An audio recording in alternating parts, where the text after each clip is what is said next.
میرے بھائیو، ایک امریکہ کی بہت بڑی کمپنی ہے، اس نے ریسرچ کیا کینسر بہت تیزی سے بڑھ رہا آج کے دور میں، بہت تیزی سے بڑھ رہا، یہ کینسر وہ کینسر بہت تیزی سے بڑھ رہا. کچھ مرض ایسے ہیں، شوگر، بلڈ پریشر، یہ چیزیں کینسر اس وقت بہت تیزی سے بڑھ رہی ہیں، اللہ محفوظ فرمائے. آمین. اس نے ریسرچ کیا یہ کینسر بہت تیزی سے بڑھ رہا، اس کا علاج کیا ہے؟ تو صحیح اگر پوچھئے تو کینسر کا یقینی علاج ابھی کہیں نہیں آ پایا پورا مکمل طور سے 100% کوئی. ہاں پہلے اسٹیج پر ہے تو قبر ہو جاتا، دوسرے اسٹیج پر بھی لگ بھگ قسمت اچھی ہے تو قبر ہوتا، تیسرے اسٹیج پر قبر نہیں ہو پاتا. ٹھیک ہے. اس ڈاکٹر کی ٹیم نے کہا اگر کینسر سے بچنا چاہتے ہو، کینسر اگر ہو اور اس کینسر کو ختم کرنا چاہتے ہو تو سال میں تقریباً 20 سے 25 دن بھوکے رہو. وہ روزے کو نہیں جانتے تمہارے، وہ اپنی ریسرچ کو جانتے ہیں. 20 سے 25 دن بھوکے رہو. کہا بھوکے رہیں گے تو کیا ہوگا؟ کہا یہ ہوگا جب باڈی کو بھوک لگتی ہے، کیا لگتی ہے؟ بھوک. تو اس کو کچھ چاہیے ہوتا ہے. کیا ہوتا ہے؟ کچھ چاہیے ہوتا ہے. اور جب تم کھانا دے دو گے تو کھانے سے لیتی رہتی ہے، اور جب اس کو بھوک لگتی ہے باڈی کو، اور جب کھانا نہیں ہوتا تو پیٹ کی چربی سے لے کر اپنا کام چلاتی ہے.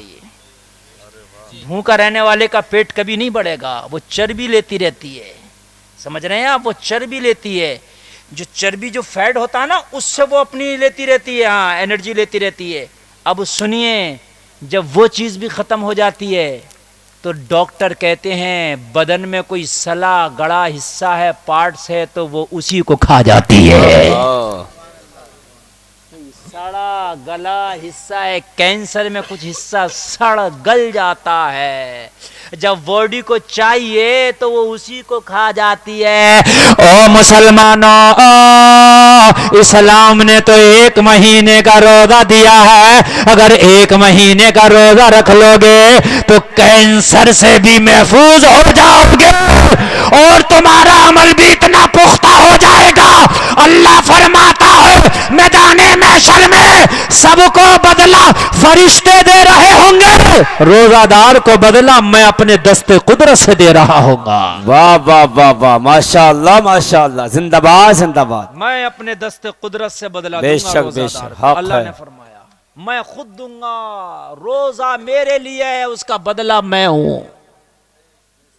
اور نبی فرماتے ہیں اگر ایک روزہ چھوڑ دو اور اس کے بدلے پوری زندگی روزہ رکھو تو اس ایک روزے کا بدلہ نہیں ہو سکتا. اس ایک روزے کا بدلہ نہیں ہو سکتا.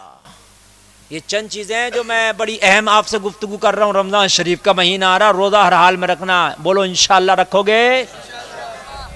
بعض آدمی رمضان کے شروع میں نا ایک پڑیا لے کر ڈاکٹر سے ڈال لیتا ہے جیب میں، اور اس سے کو روزہ نہیں ہے تمہارا مولانا، بڑی طبیعت خراب ہے، ابھی دوا لے کر اور پورا رمضان چلتی ہے وہ پڑیا. حضرت بڑی طبیعت خراب ہے، بس ابھی آ ہی رہا ہوں. نبی نے فرمایا زکوٰۃ دے. صحابہ نے کہہ دیا بھئی اتنی زکوٰۃ کہاں سے دوں، یہ تو بہت مال ہے. انکار کر گیا، نہیں دوں گا. نبی کی بارگاہ میں صحابہ حاضر عرض کیا تو منع کرتا ہے نہیں دوں گا. نبی نے فرمایا میں نے منع کیا تھا، مال تجھے ہلاک کر دے گا. نبی جہاں دیکھتے ہیں وہاں تو نہیں دیکھتا، میں نہیں دیکھتا. جہاں نبی دیکھتے ہیں وہاں زمانہ نہیں دیکھتا. جہاں نبی کی نظر ہے وہاں کسی کی نظر نہیں ہے.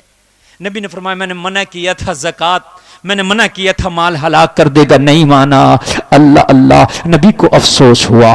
اب اس کے بعد میں اس نے حساب لگایا، ارے میں نے تو کیا کر لیا، میں نے نبی کو منع کر دیا، نبی نے اپنے قاصد بھیجے تھے، میں نے زکوٰۃ دینے سے انکار کر دیا، جبکہ نبی کی دعا سے اللہ نے مجھے مالدار بنایا تھا، نبی کی وجہ سے میرے کاروبار میں اللہ نے برکت و ترقی دی تھی، میں کیا کر بیٹھا. بس جلدی سے حساب لگایا. حساب لگانے کے بعد جتنی بکریاں تھیں بکریاں لے کے نبی کی بارگاہ میں حاضر ہو گیا.